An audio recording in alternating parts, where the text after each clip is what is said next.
आंकड़ों को हम सबसे बेहतर समझते हैं।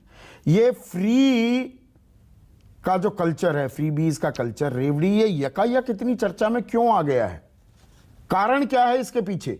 वेलफेयर स्टेट है, आम आदमी को बुनियादी जरूरतें मुहैया कराना ये तो सरकार की जिम्मेदारी है।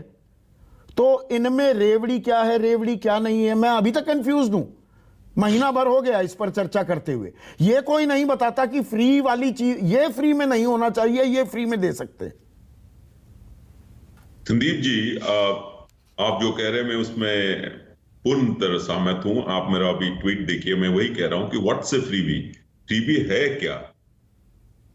ये इकोनॉमिक्स में कहा जाता है कि कोई भी चीज पब्लिक फाइनेंस में फ्री नहीं है एक्चुअली, क्योंकि वो तो पेड़ में नहीं उगता है कि आप वहां से उठा के दे दिए। जो आप देंगे वो किसी से कलेक्ट करना पड़ेगा, तो टैक्स के माध्यम से करते हैं। आज भी, पहले भी है, आज भी देश में रेवेन्यू डेफिसिट है। इसका मतलब जितना रेवेन्यू आ रहा है उसमें देश का कमिटेड एक्सपेंडिचर हुआ, सैलरी हुआ, डिफेंस हुआ, वो मीट नहीं करता है, तो आप बोरोइंग करते हैं, लोन लेते हैं। तो जो चीज आप अभी फ्री में दे रहे हैं वो एक्चुअली आप बोरोइंग करके लोन के माध्यम से उसी से कुछ कुछ दे रहे हैं, और वही लोन को चुकाना पड़ेगा बाद में, क्योंकि लोन का सर्विसिंग होता है रेवेन्यू एक्सपेंडिचर से ही। तो लोन वही टैक्स के माध्यम से ही आएगा। टैक्स का आपको बढ़ाना पड़ेगा या जीएसटी का रेट बढ़ाना पड़ेगा, नहीं तो फिर और लेना पड़ेगा, जिसमें डेट ट्रैप होता है। तो मेरे ख्याल में अभी ये जो उठा है और सुप्रीम कोर्ट ने जो किया है, मैं तो इसमें पूर्ण सहमत हूं बीजेपी के प्रवक्ता जो बोले कि सब पार्टी को इसमें सोचना होगा। नहीं, सब सोच रही हैं, ये अपनी सुविधा के अनुसार से वो आरोप लगा रही हैं। दिखाना भी है कि हम गरीबों की पार्टी, और फ्री भी बंद करने की बात हो रही है। फ्री क्या है दरअसल और क्या होना चाहिए, उस पर कोई खुलकर चर्चा नहीं करता। हाँ, तो संदीप जी एक्चुअली जो आपका एफआरबीएम एक्ट है उसमें ये सब चीज आप देखेंगे, उसका स्ट्रक्चर उसमें समाहित है।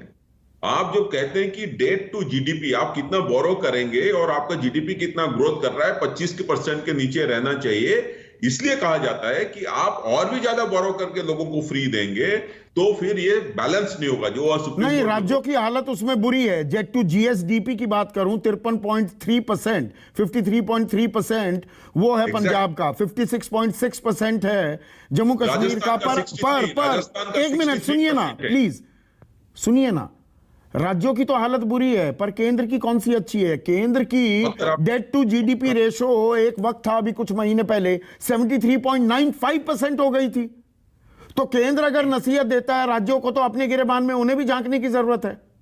100% जरूरत है। केंद्र का तो 86% हो गया था जीडीपी रेशियो। तो मैं इसलिए कह रहा हूं कि ये जो सुप्रीम कोर्ट ने जो सलाह दिया है कि एक बैलेंस्ड, ये तो वेलफेयर स्टेट है। आप सुनिए संदीप जी, इनिक्विटी अभी देश में, भारतवर्ष में हमारा ग्रोथ तो हुआ है, इनिक्विटी भी बढ़ा है, जीनी कोएफिशिएंट बढ़ रहा है। 1% इज होल्डिंग 73% ऑफ वेल्थ।